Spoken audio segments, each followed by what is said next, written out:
Well, hello. Thank you all for joining us tonight for this final presentation from our James Castle House resident, Clare Johnson. My name is Mackenzie Lawrence. I'm the Cultural Sites Program Coordinator for the Boise City Department of Arts and History. Please note that this event is being recorded and will be made available online in the coming days. English language captions are available by clicking the live transcript button at the bottom of your screen and then selecting Show Subtitle. Before we move on to the event, I'd like to do a little introduction to the James Castle House. For anyone who's not familiar with us, the James Castle House celebrates the life and work of the American artist James Castle through exhibitions, community programs, research, residency programs, and conservation of the historic places where Castle lived and worked for 4 decades. The James Castle House is a program of the Boise City Department of Arts and History, which offers many other services, including public art, history, grants, archives, care and conservation, and educational opportunities. I would like to thank the City of Boise for its ongoing support and remaining committed to the work that we are doing in the Arts and History Department. I would also like to acknowledge the broader history of the land the James Castle House sits on. We recognize the ancestral, cultural, traditional, and unceded territory of the Shoshone, Bannock, and Northern Paiute people whose land the site is on today. So thank you for joining us and your continued support of the arts and cultural community. We strongly encourage your engagement with this event, and we'll have a question and answer period at the end of Claire's presentation. This is a hybrid event with the audience inside the gallery, as well as us on Zoom, or as well as over Zoom. So in order to make sure that everyone has a chance to hear questions being answered, I will repeat the questions from our in-person audience. And if you're joining us virtually tonight, please feel free to write your thoughts and questions in the Q&A throughout the presentation, and I'll read those as well at the end. Before we get into things, I want to mention a couple special events we have coming up at the James Castle House. Our second installment of Return to the James Castle House with previous residents A.H. Gerard Avant, Rachel Ricker, and Tanya Alvarez will be streamed through Zoom December 7th. So please keep an eye out for registration details. And we welcome our final 2023 resident, Christian Patterson, in December, and his Inside the Studio will be held December 9th. Now on to the main event. Clare Johnson's work ranges from dip pen drawings to poetry and explores concept of memory, history, and loss. Her utilization of art and writing helps her to communicate, record, and process what she otherwise has no language for. Based in Seattle, Washington, Clare Johnson holds degrees from Brown University and Central St. Martin's College of Art and Design in London.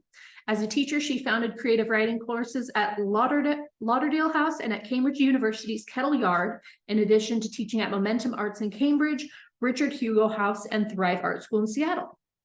Recent multidisciplinary public art projects include banners decorating the fencing around a tiny house village, window art in Cal Anderson Park about HIV and family, a banner series about Pacific Northwest seniors' memories around water, and a scavenger hunt for, and art on the back of traffic signs.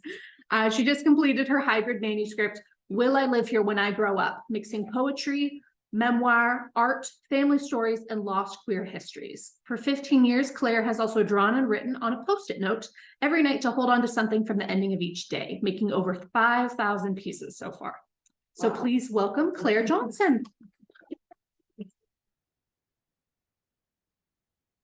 And thanks, Kenzie. That was quite a mouthful. You did great with the bio.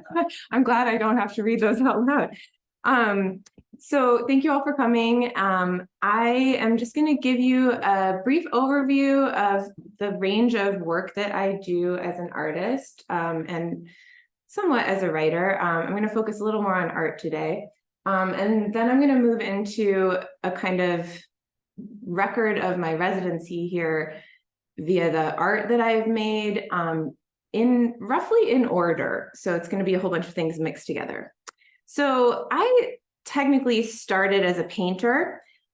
This is a work I did in grad school. My paintings tend to be based on memories. They're acrylic paintings. They're on stretched canvas, but it's unsupported. So you'll see these borders around the edges of blank canvas, and those get pinned to the wall. I'll show you more about my painting process when I show you pictures of what I've made here. But one thing to know about the few old paintings that I'm showing you are that they are all actually based on memories in Idaho, because my mother grew up in Boise, but also my grandmother and many other relatives grew up in Valley County. And so there's a lot of family history here. And all three of these paintings happen to be, for me, memories of Idaho, though they do make other people think of other things. When I showed this one in England, where I was doing grad school, this is technically, for me, this is a memory it's a painting of my mother. And a man who knew nothing about me came up to me during the show opening and said, "Oh my goodness, I love that painting. It makes me think of my mother and where my mother grew up in the Midlands of England, which are very different from Idaho." So that actually really made me happy that something came through for him of my memory, even though it was his memory. So they are definitely open to interpretation. Shortly after I was making some of these paintings, I started making Post-it notes. And I started making Post-it notes every night before I go to bed. This project stems back through a bunch of coincidences. A friend in college died while I was doing study abroad in London, and I couldn't go back into the studio. I just couldn't do anything. I was very traumatized by her death. And the only thing I could make when I got back into the studio was little tiny Post-it note. It was acrylic paintings on Post-it notes that were just very abstract. And I was going to leave them in books for people to find as a surprise. I don't know why that was what was accessible to me after her death, but that was what I felt like I needed to do. And when I got back to college in the US, my advisor was like, "I don't get these." And I was like, "I don't know if I get them either, though I like the idea of people finding an art surprise somewhere through their ordinary life, like in the library." But she said, "What if you put a date on the back of them?" And I said, "Yeah, that's a lovely idea." And then I did nothing with them for years. And suddenly in grad school, it just occurred to me, I have to start making a record of my life in Post-its, one night at a time. And I've been doing it more or less since then. So I've got about 5,000 of them now, and they span over a decade, almost getting close to 2 decades. So sorry, these are some from the early days of the project. Well, sort of, several years in, but those are from 2010. These are from 2020, so those span a decade. I'll get more into zooming in on some of the Post-its that I've made while I'm here.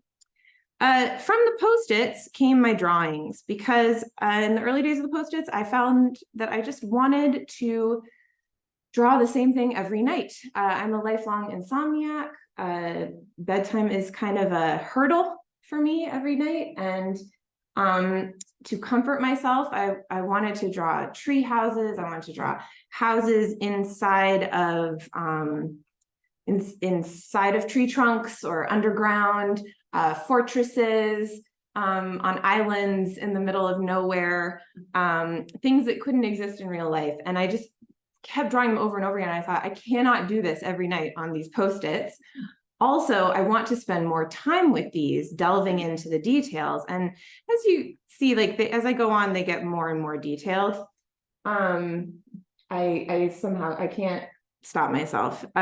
So these were my solution to wanting to draw this imagery all the time, was to use much fancier, more meticulous and painstaking materials. So I do them with dip pens, where you dip it in the jar of ink. The pen doesn't hold any ink itself, so there's a constant process of dipping, wiping, cleaning, dipping again.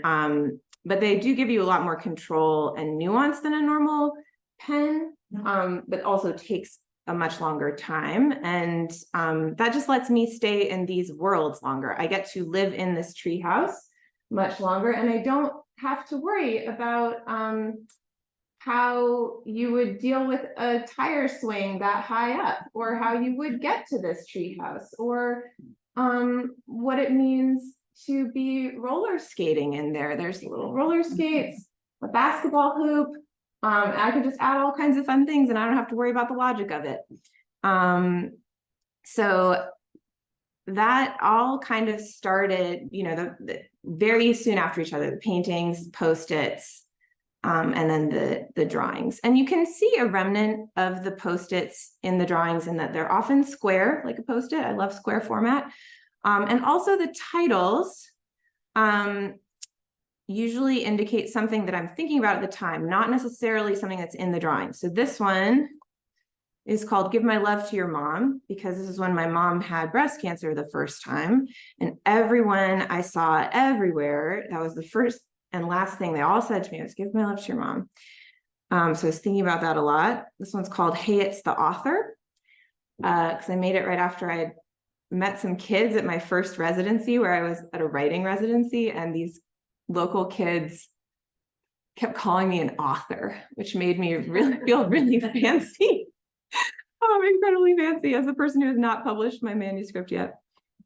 So from the drawings, I suddenly, about 4 years ago, I started to branch out into public art and community-based projects, which were a lifelong goal of mine, because I love the fact that public art is something people encounter through normal life, much like what I was feeling about the Post-its the Post-it paintings that I was going to leave in books for people to find. Public art is something that you find without looking for it. You encounter it as part of your normal day, out in the world. You don't have to know about it. You don't have to go to a museum or this special space that, requires just looking at art. It's integrated with normal life, and it's free for people to experience, which really means a lot to me. But also, the artist gets paid to make it, which also means a lot to me. So my first public art project, I actually had to raise all the funding myself. It wasn't technically public art.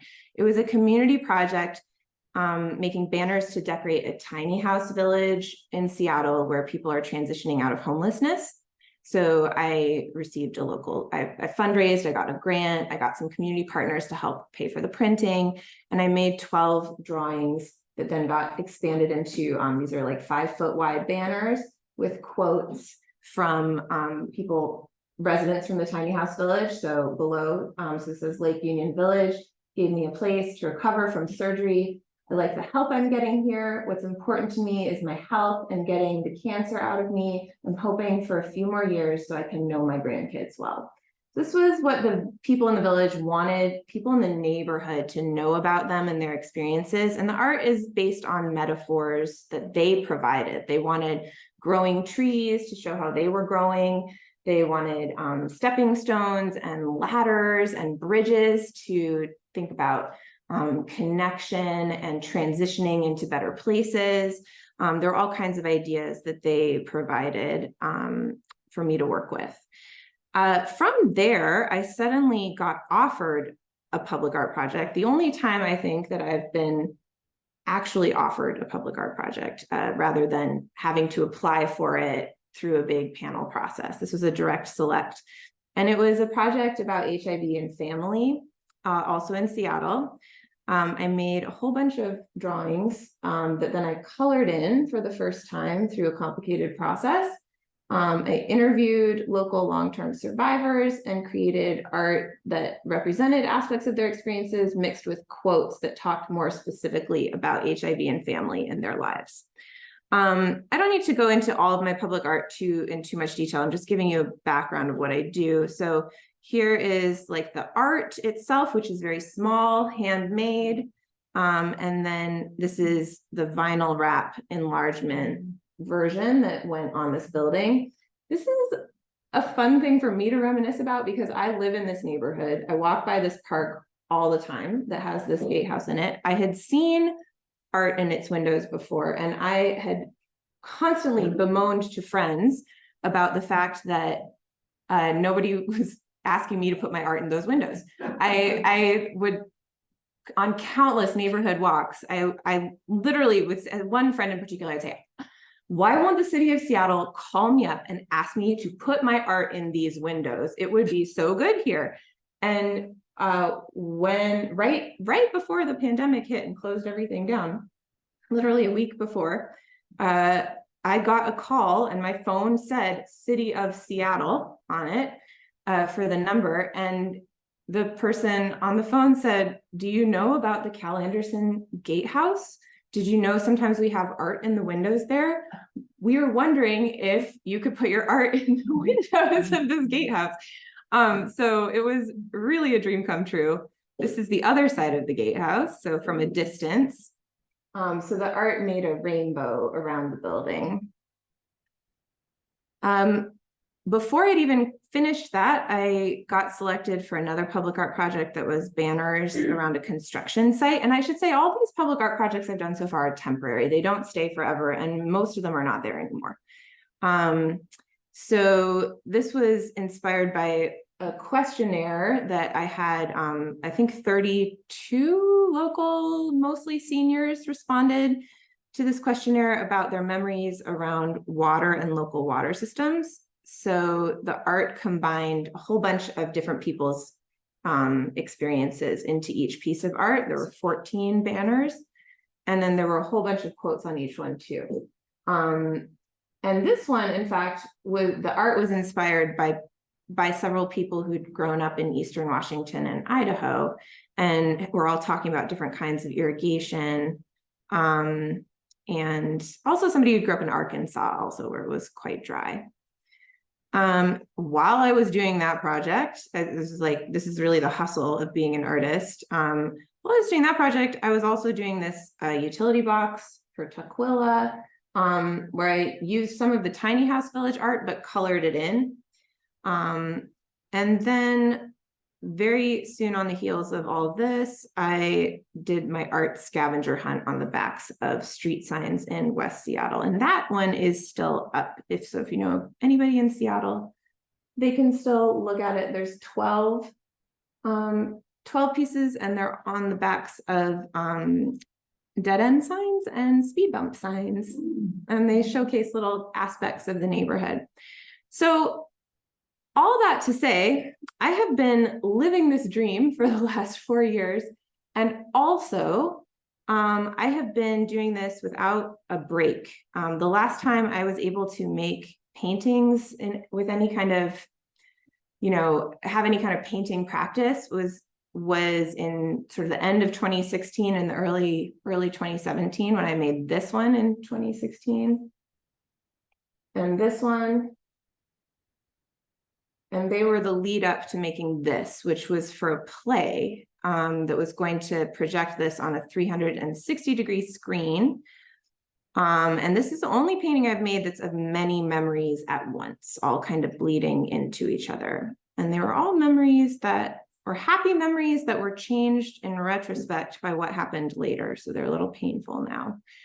And then that was 2017, and I have not really been able to paint since, partly because I'm now in a studio that has no exterior windows, and I haven't had the time to set up the lighting properly, partly because I've been doing these back-to-back public art projects.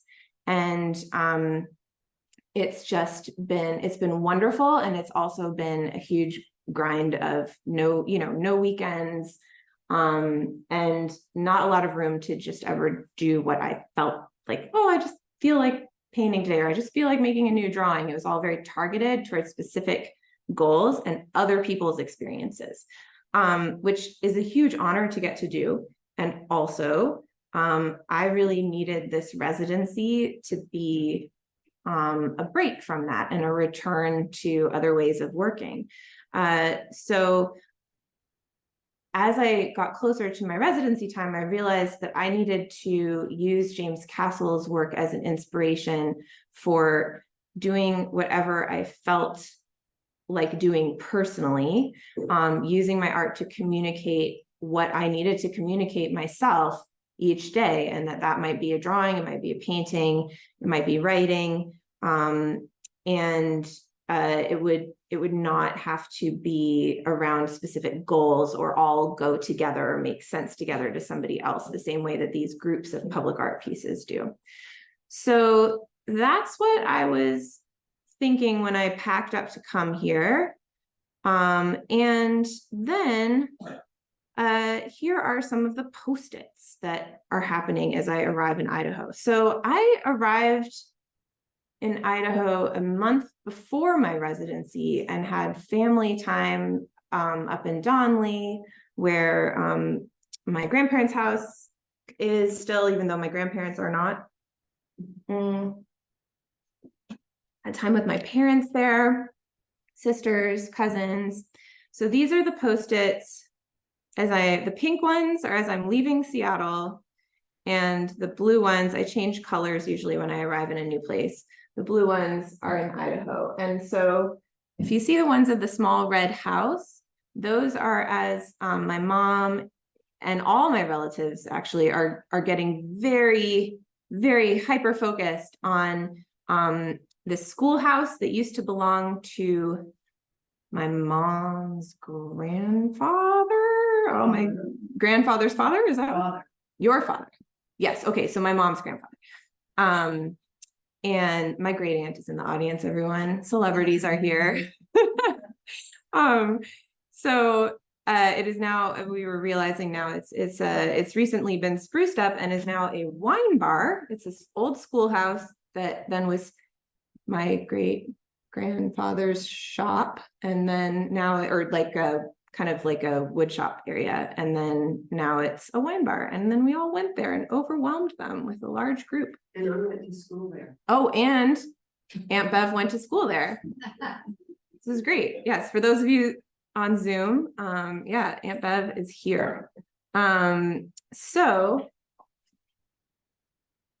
I know it's hard to see some of these very well, so we'll go back and look at some of them in more detail sometimes. But here we have a few from while I'm up there in Valley County. Just gonna note that people may not understand that all these things are connected because my art looks very different. And I haven't even talked about the fact yet that I do writing. They look very different. I can understand how they come across very different. For me, they're all very connected. And for example, I can see in this Post-it here, the one with the broom says, "I had a profound thought about pine needles."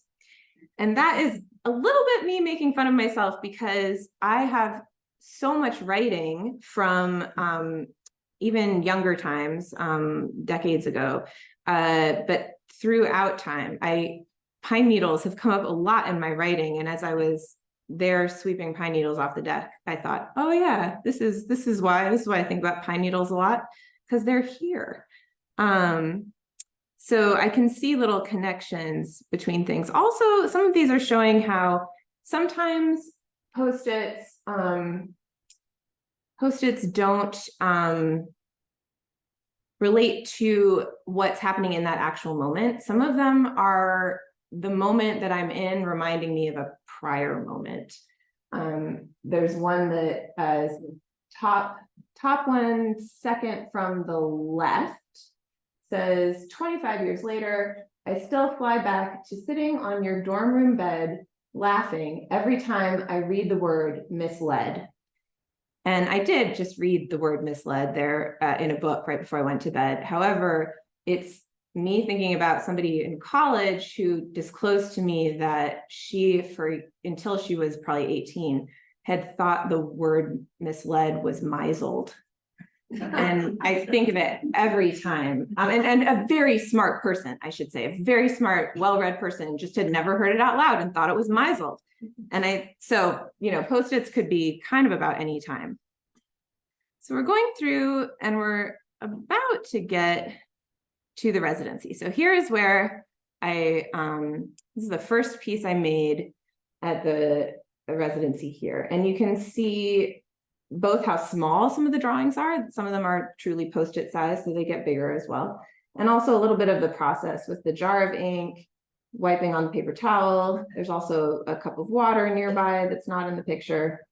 And me demonstrating my weird lefty way of holding my pen. This is the finished drawing. And then shortly thereafter, I finished this one as well. Oh, I should have said. So this one's called Mountains. And this one's called Crickets. At the same time as these, I was starting paintings, which again, I hadn't done for a really long time. So I staple the paintings to the wall. I also use tons and tons of source photos to help me think about memories and get ideas for the composition as well. So sometimes while a piece may look like it corresponds mostly to a certain photo, it actually, in my mind, corresponds to a whole bunch of them. I also use a lot of layers of base coats that don't necessarily come through in the end, except bleeding around the edges where they've been taped off. And that's that finished one. I'm still working on the titles for these. I'm considering calling this one Scavenger Hunt.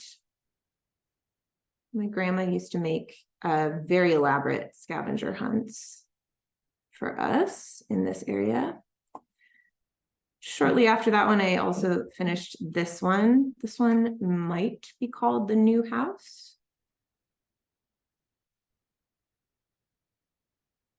And then at the same time, I'm making Post-its. So these are my almost first couple weeks here.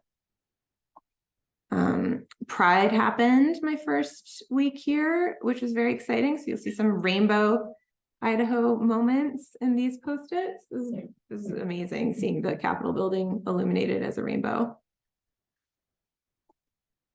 And then I kept going with a couple other small drawings while the paintings were taking longer. This one's called But Not England. I've been swimming up until Tuesday. I was swimming in the pond at Esther Simplot Park, Quinn's Pond most days. And I got a lot of inspiration for drawings from that, partly because it also just really, things here were strangely really reminding me of my life in England. So that's why this one is called But Not England, is because I was thinking about England, but not in England. I also had my birthday while I was here. So this one is called Birthdays. And I'm going to move through to another painting. I'm thinking that this one's called The Last Night. And possibly The Days Alone.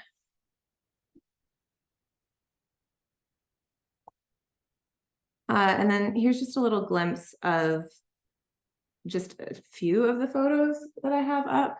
There tend to all be photos that I've taken myself. And I printed these out here, actually. I brought a ton of photos with me, thinking I would use old photos, photo albums, all these things. And I opened them up once, got overwhelmed by emotions that I could not handle, and put them away for the most part, and instead printed out new ones from the last year or so. And have been really enjoying working with those. I also use a lot of very drippy paint. I go to some lengths to make my paint more liquid at times, and put it in jars, as well as working on a palette. This is just a little glimpse of the studio. And here we are again, the Post-its continue to march on. I've made more Post-its here than anything else, but that's kind of true of my life always. Some of these Post-its are really delving into my own insecurities at the time about my painting process, because it had been so long since I painted. And also, even when I've been painting all the time, my painting, even when I've been painting all the time, I love a painting I've just made, I have a constant feeling that I don't know how I did it, and I will never be able to do it again. And I often feel that way about my writing as well. So some of these are just sort of saying, like, doing my painting, like, and like also like doubting my painting, or like, you know, just this sort of a constant process. And then working on drawings. This is a slightly larger one. This is 7 inches for context. It's called Saturdays. And I titled it as I was approaching my Saturday workshop that I was teaching the next morning. I also did this drawing. And you might notice, I don't know, does anyone notice which of the drawings does not belong in this group? It's this one. Yeah, totally different dimensions, right? I do sometimes choose to do my drawings different dimensions, but the lack of the square can be a giveaway. And also it's just, there's a really different look. It could be a coloring sheet, right? It doesn't have any huge areas of black or white. And that is the giveaway. This is where my life at home interrupted and I had to do a proposal for, I was a finalist for a public art project and I had to do mock-ups and proposals for them. So that was like a little interruption in my sort of do whatever I feel like process, but there it goes. We'll see if I get it. And then some of these Post-its really get into some things about James Castle House too, specifically. The one on the bottom right there is of the door in his trailer when I got to go visit his trailer at the storage site where it's kept. There's also one just next to that of mugs that another artist here really generously gave me, really surprisingly. It was really sweet of him.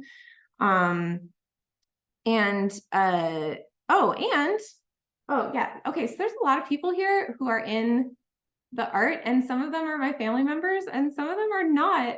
So Mo from the history department has a creative career idea, is right there. And Mo is here, but I don't need to put anybody on the spot, but I'm excited.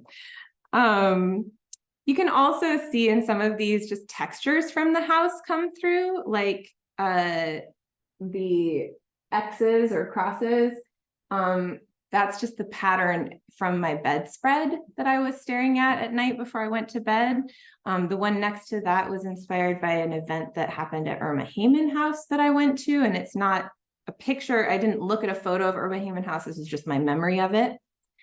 But a lot of things from Boise and also the residency and James Castle himself were seeping in here. And more insecurities about painting. You can see the one on the bottom left for, I think, let's see, can I read that? It was basically like, for a moment today, I thought, I knew what I'm doing. I thought, I know what I'm doing. This is great. But that it's basically like, but that passed. And now I have to pause and wash my brushes and who knows what will come tomorrow is basically the thought. So it's a very volatile process. Speaking of which, we get back to the painting. And here I'm going to show you some photos of paintings as they, or one painting in particular as it progressed, because I got in the habit of doing that for the play that I did that really wide painting for. I had to do it for that because they were doing a video of the painting progressing as the play progressed. And I kind of liked the process of showing the layers. And this also shows that I was working on 3 paintings at the same time. The one on the upper right had already was basically finished at this point, but the other 2 were not, and they progressed pretty much simultaneously. You can just see as things get added, more paint, more dots, then the differences start to become a little bit more subtle.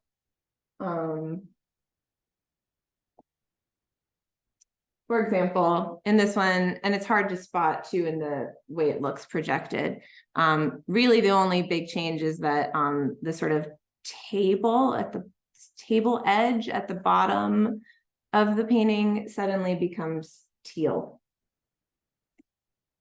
And then the last step with the paintings is to pull off the taped edges. So that's the difference you're seeing from left to right here, is they all have tape on them. And then I pull the tape off, revealing where it's stapled to the wall. And then I have to do the weirdly difficult process of removing the staples from the wall and cutting those edges off. And then I have a lot of tape left over that I get really weirdly attached to. So I keep it in the studio as long as possible. And then I used to make little pieces out of the tape wrapped around scraps of mat board I keep thinking I'm going to try and do that while I'm here. And so far I have not made the time for it, but it could still happen. I have a week left. Here's some of the finished paintings.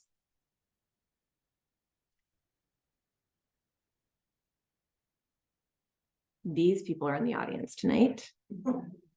More famous people with us.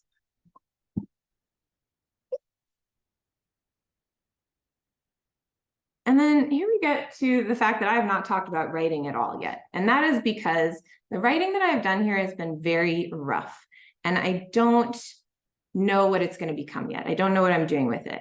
But I'm going to do a teeny tiny reading for you of two things.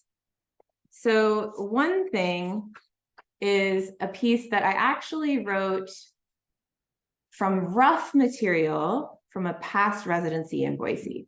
So I was in Searle's Place in 2019 for a writing residency there. And a bunch of rough writing that I did had not, it turned into finished pieces years later. So this is just an example of how, you know, things could turn into something like this from my time here. I have no idea. And a lot of my writing is based in history or family histories. This one is more just a snapshot of a moment here, really. And this also kind of relates to my constant swimming, because I was doing that in 2019 here as well. It was August and I was swimming a lot. The new park. Later, in this way, I am mistaken. People just casual and friendly like my grandma sometimes. A newer neighborhood, she only echoes in for me. Hey, did you see this part? The busy, built-up river like everybody's sunny day playground, a pileup of summers heaped over the dusty years. But the rush of new people, but the grass was always sparkling with lush waste anyway, waiting to cool your feet behind their lesser-known suburban life. This is where the money in politics, clinking glasses, and the stiff teenage eagerness addressing you politely at the club.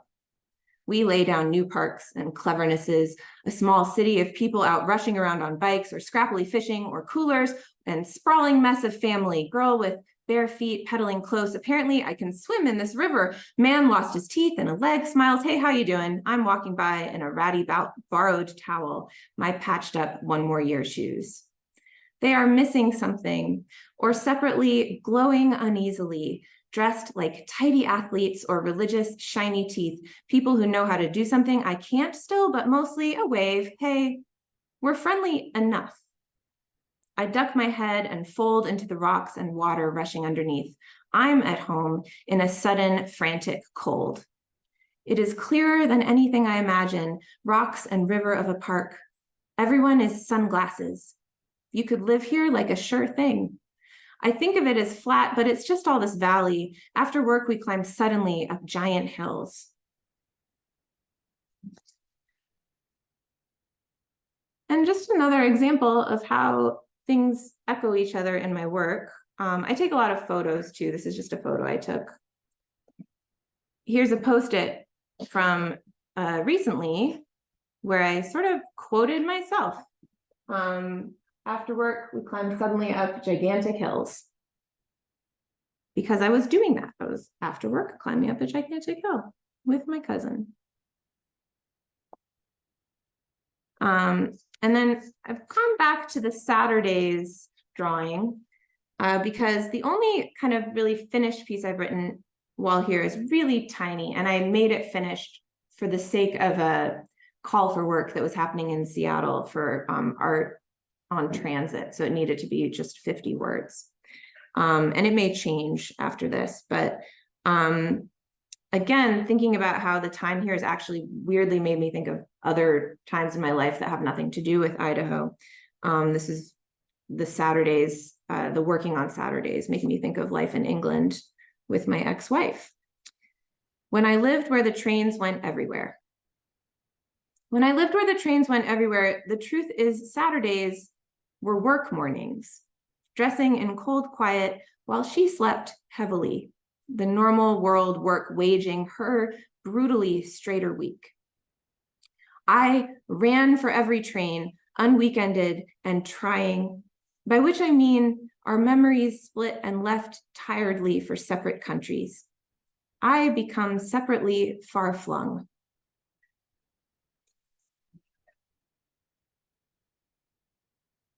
That's my little writing interlude, and we will see where the writing goes later. I've been doing a lot of gathering. I've gathered a lot of photos. I've gathered some research. I've done some rough writing, and we'll see what happens. Continuing on with the Post-its, just to really show full picture of everything I've been making. This was a very weirdly special moment for me that I'm not sure I should be talking about because it involves me making graffiti. But it was bathroom graffiti, and I think that they were really welcoming it and encouraging it there. So this middle one here, where it says, before I steadily absorbed all the real life horrors of the play, I was admiring the bathroom stall graffiti when, surprise of surprises, I don't know, I can't read it. I saw some of my own from 4 years ago, 6 ? So I was seeing The Normal Heart, the really devastating play that was done very well by Ali Rep at the Visual Arts Collective here. And I went to the bathroom and was like, oh yeah, I forgot they have all this lovely graffiti here. It's so nice. They seem to really encourage that. People are making really wonderful messaging and whatever. And then I stood up and thought, oh my God, I drew that. And it was, yeah, I don't know if it was from, I've been to Searle's place twice and it was one of those times. So either 2017 or 2019. It was the masked plankton. I don't know if you can see it very well, but that's my special graffiti. And there may be more masked sea creatures there now if you go visit. Also funny that I apparently always use the same stall. Like I was just like, wow, how predictable. This is another moment I wanted to talk about because a lot of my writing does come from thinking about my grandparents here. And my grandmother in particular was a really interesting woman. She was a state legislator for 22 years. She could be really intimidating and difficult as a grandmother and also amazing. She made these scavenger hunts with like swag from conferences. So we had all these weird branded, you know, like pens with pharmaceutical company names on them, or but they were super elaborate scavenger hunts with rhyming clues and we'd go all over the street. But she also had Alzheimer's, and the end was pretty complicated and difficult for several years. And a lot of that replaced some of the memories of who she'd been before because it was long. And so one of these Post-its, the one to the right in the middle, middle top to bottom, all the way to the right, starts with my hand holding a cell phone. So that is my day starting with a call to the Boise State Archives, where I was the Boise State Library's special collections and archives, where Grandma Kitty's papers are.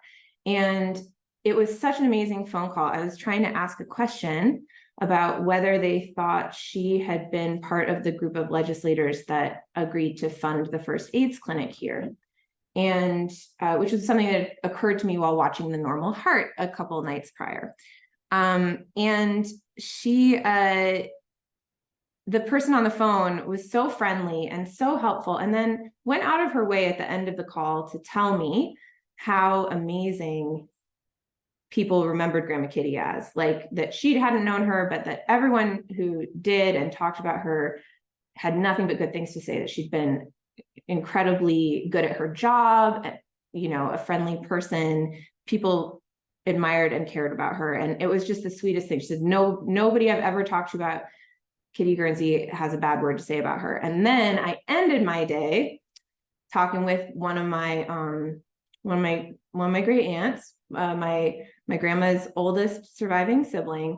And I thought, well, I know somebody who has a bad word to say about Grandma Kitty, because she has a lot of stories, and they're very interesting, and they're not very, they don't always have a positive bent, So I had the good and the bad, both sides in the same day, but it was nice to be remembering her one way or another.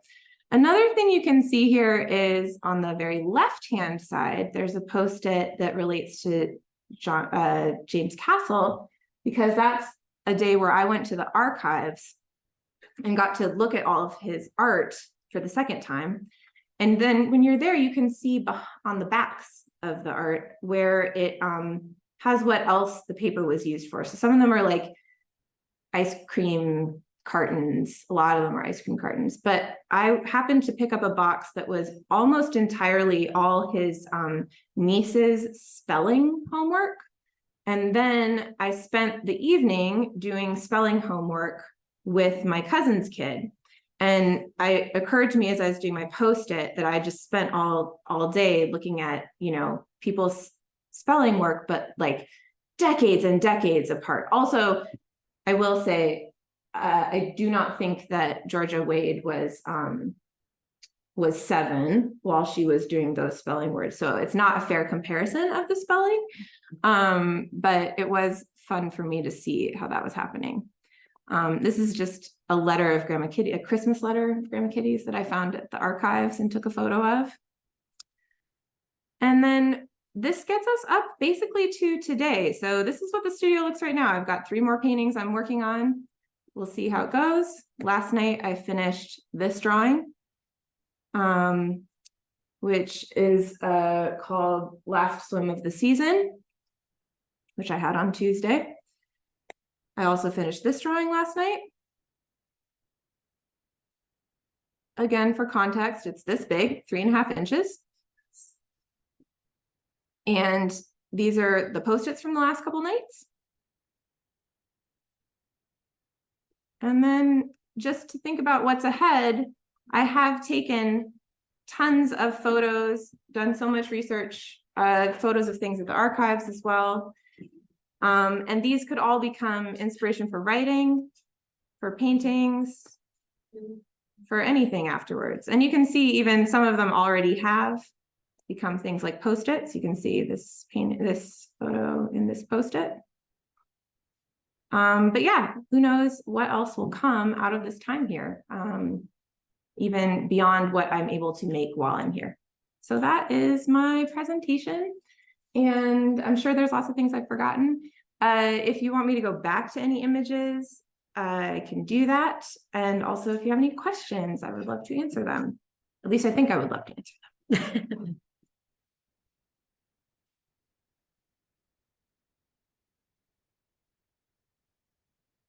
Awesome. Ooh. Can you hear me? Okay, awesome. Thank you so much, Claire. That was an awesome presentation. To get the questions rolling in, I think I'll start, if that's okay. I've been working with you for the last 8 weeks, 9 weeks almost. Like 8.5, yeah. And you always work on multiple paintings simultaneously or at the same time. Mm-hmm. I'm wondering, what is the benefit for you to be, putting 3 up on the wall versus just working on one solely there alone? Like working with them simultaneously next to each other. What would you say is your reasoning behind that? Well, it's a mixture of practicality and greediness. It's like, well, paintings are a pain to prep. There's always prep work with art, like the drawings, I have to figure out what size and I have to tear the paper just so, and there's some measurement, and it's not my favorite part of it, but for the paintings, that part goes on for days. There's the cutting of the canvas, there's the stapling it to the wall and trying to keep it roughly level with that. Then there's the measuring out of where the tape should go to make sure there's enough of a border, but also make sure that that's level and I'm not making a trapezoid. So it's like a very fussy process. And then there's, before even that happens, there's several layers of a certain kind of clear primer. Then I do the tape. Then I do more layers of different kinds of grounds, like gessos or primers with colors in them.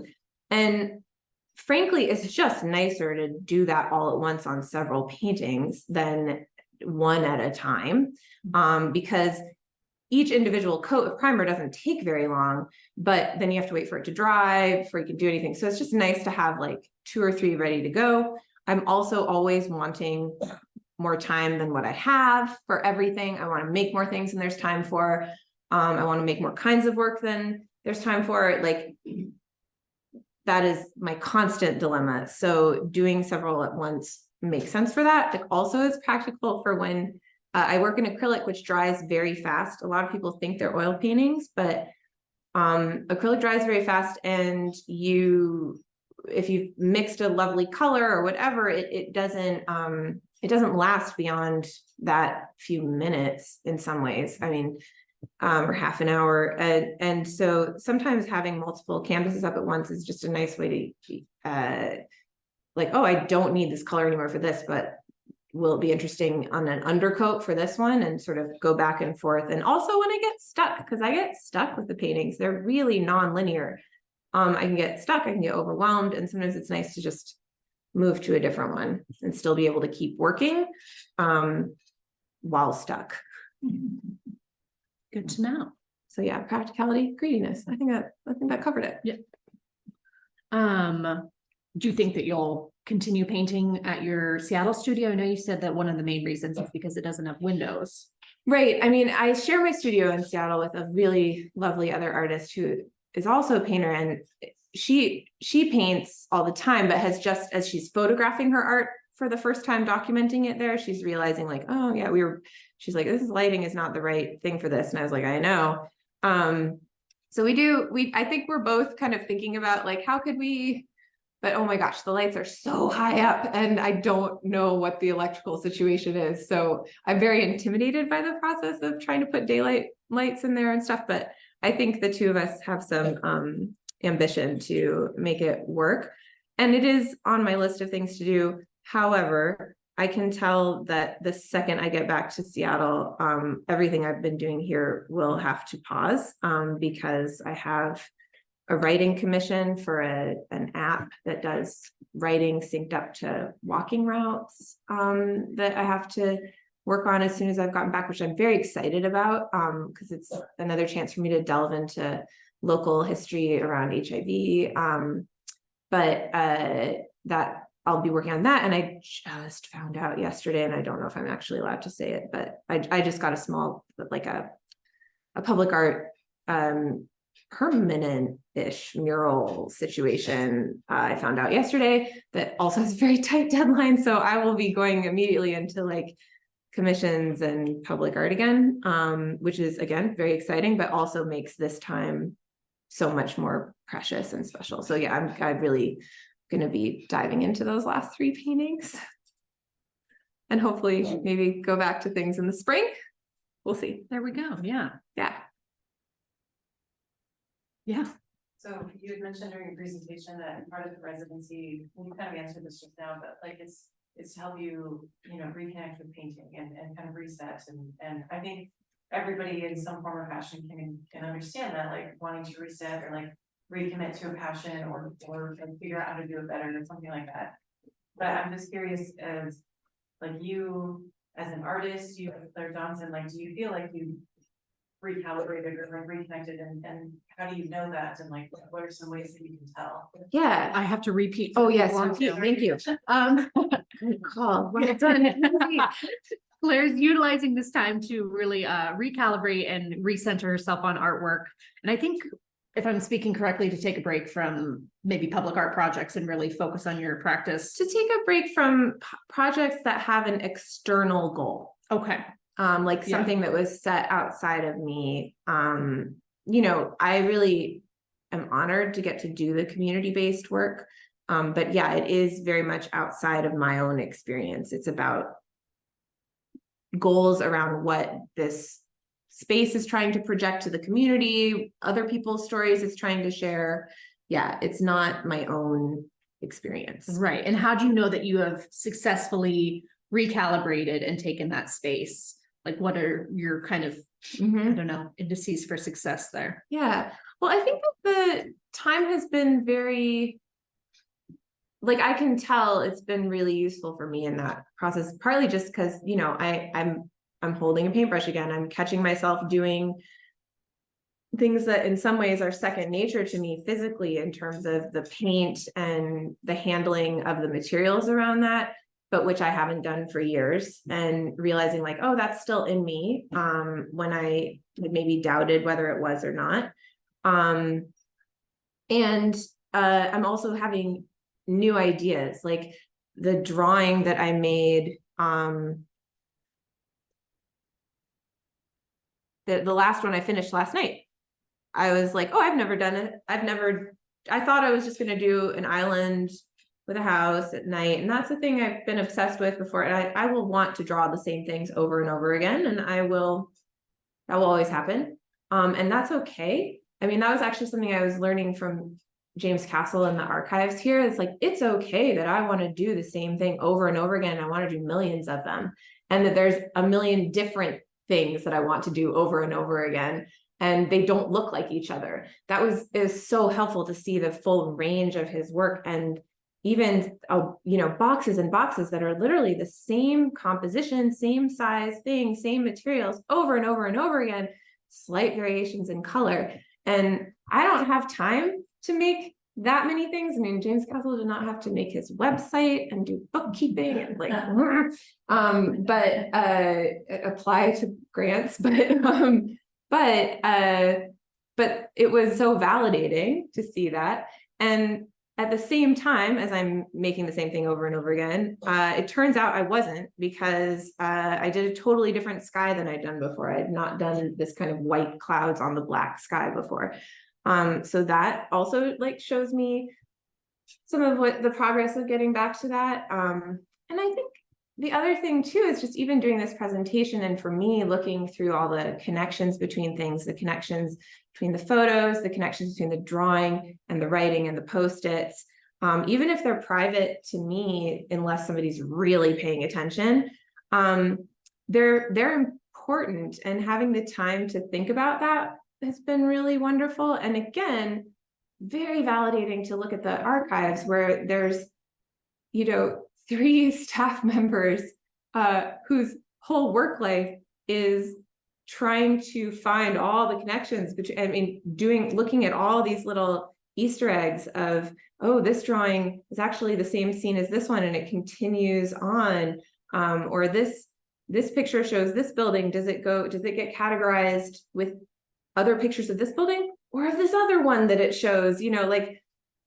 nobody is doing that to my work. Like, there is no Clare Johnson archives, but it was wonderful to think like, oh yeah, they're like, these people are celebrating the ways that all this very different work is connected, rather than being confused by it. So a lot of it has felt very grounding, and good reminders of like what I'm capable of and what I'm interested in. And yeah, I really hope I can keep going with all of this as well as continuing with the public art, because it's really important to me. We'll do one final question online just because we're running out of time here. What aspect of your stay and daily habits will you take back to Seattle? Which kind of ties into the last question. Yeah, well, I'm hoping to get the lighting set up I have so many more painting ideas I want to do, which I've been storing up painting ideas for the last, I can never do as many as I want to do because they take a while. And it's been years and years that I've been storing up ideas, and I've only scratched the surface. So really hoping that I can put in the effort to make that work in my studio, because I do love my studio. And also a thing that I'm always trying to take away from residency times, but I don't know if it's going to work or not. I tend to be able to make a lot more space for reading while I'm at residencies, which is a really important part of writing. And yet when I'm at home, I have trouble justifying the time for it. I'm always like, oh, I should be, responding to this email, writing this grant, going to the studio, working on this project, all these things. And as an insomniac, I actually have trouble reading before bed. It keeps me awake. So I haven't found like a good routine time to read. And so I'm trying to I hope that when I always hope at the end of a residency that I'll be able to bring that back. I also, would like to continue delving into James Castle's work more too. Like I'm very excited to start looking at the books more and stuff when I get back to see that aspect of things too. Awesome. Well, thank you so much, Claire. I can say sincerely, it has been such a pleasure having you here and working with you really closely for the last 9 weeks. We got one more left, and watching you really delve back into paintings and juggle multiple mediums. Yeah. So please join us tomorrow from 11 to 1 for Claire's final Inside the Studio event. Visit our website, jamescastlehouse.org for more information, and have a great night. Can I say one more thing? And a final thought. Especially if you are in the area, come to the studio tomorrow because the digital images and the projections do not accurately reflect colors as well as I would like. And it's just really great to see things in person. Also, it's very fun to snoop around residency spaces. So I really encourage it. And thank you so much. I really appreciate all of you being here. Thank you so much.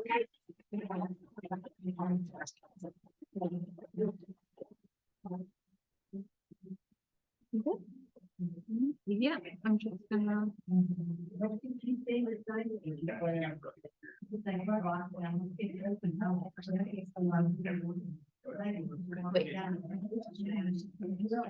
That's not mine. Whose computer is this? Mine. Let me just end this and I'll give you. I